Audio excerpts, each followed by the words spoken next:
Origins of Islam.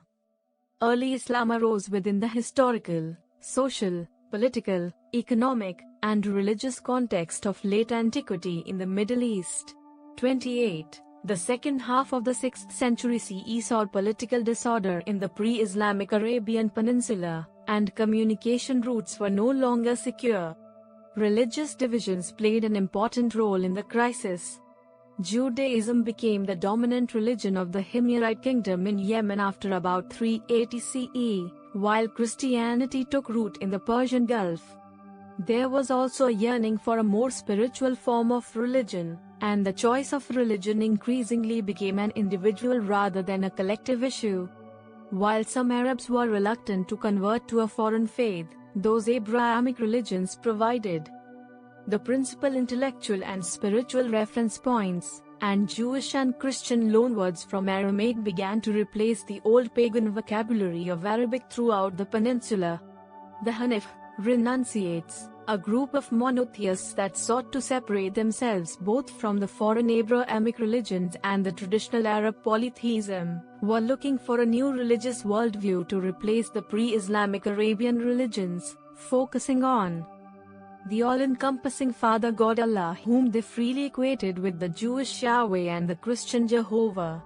In their view, Mecca was originally dedicated to this monotheistic faith that they considered to be the one true religion, established by the patriarch Abraham. According to the traditional account, the Islamic prophet Muhammad was born in Mecca around the year 570. His family belonged to the Arab clan of Quraysh, which was the chief tribe of Mecca and a dominant force in western Arabia. To counter the effects of anarchy, they upheld the institution of sacred months when all violence was forbidden and travel was safe. The polytheistic Kaaba shrine in Mecca and the surrounding area was a popular pilgrimage destination, which had significant economic consequences for the city.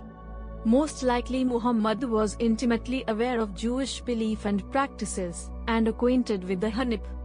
Like the Hanif, Muhammad practiced tahannuth, spending time in seclusion at Mount Hira and turning away from paganism. When he was about 40 years old, he began receiving at Mount Hira what Muslims regard as divine revelations delivered through the angel Gabriel, which would later form the Quran. These inspirations urged him to proclaim a strict monotheistic faith, as the final expression of biblical prophetism earlier codified in the sacred texts of Judaism and Christianity, to warn his compatriots of the impending judgment day, and to castigate social injustices of his city. Muhammad's message won over a handful of followers, the Sahaba, and was met with increasing opposition from Meccan notables. In 622, a few years after losing protection with the death of his influential uncle Abu Talib ibn Abd al-Muttalib, Muhammad migrated to the city of Yathrib, subsequently called Medina, where he was joined by his followers. Later generations would count this event, known as the Hijrah, as the start of the Islamic era. In Yathrib, where he was accepted as an arbitrator among the different communities of the city under the terms of the Constitution of Medina, Muhammad began to lay the foundations of the new Islamic society, with the help of new Quranic verses which provided guidance on matters of law and religious observance. The surahs of this period emphasized his place among the long line of biblical prophets, but also differentiated the message of the Quran from the sacred texts of Christianity and Judaism. Armed conflict with the Arab Meccans and Jewish tribes of the Yathrib area soon broke out.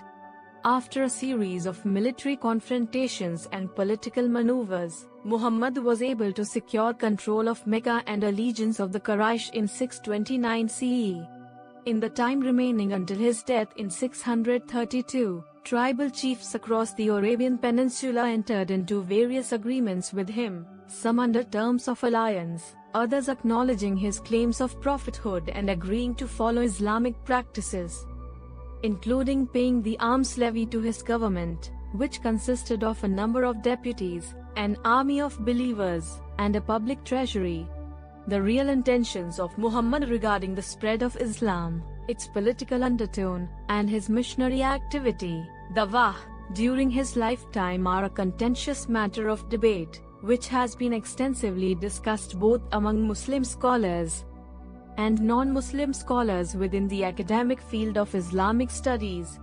Various authors, Islamic activists, and historians of Islam have proposed several understandings of Muhammad's intent and ambitions regarding his religio-political mission in the context of the pre-Islamic Arabian society and the founding of his own religion. In 1979, the Iranian Revolution transformed Iran from a constitutional monarchy to a populist theocratic Islamic republic under the rule of Ayatollah Ruhollah Khomeini, a Shia Muslim cleric and marja.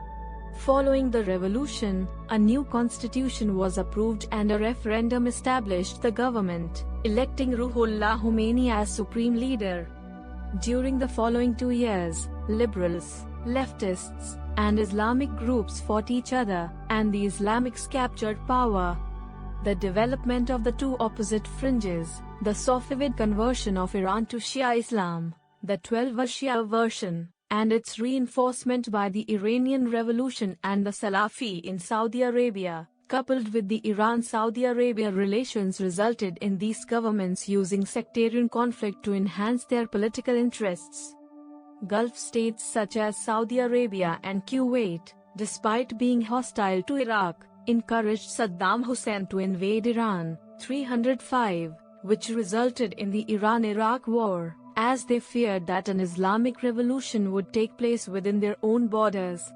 Certain Iranian exiles also helped convince Saddam that if he invaded, the fledgling Islamic Republic would quickly collapse.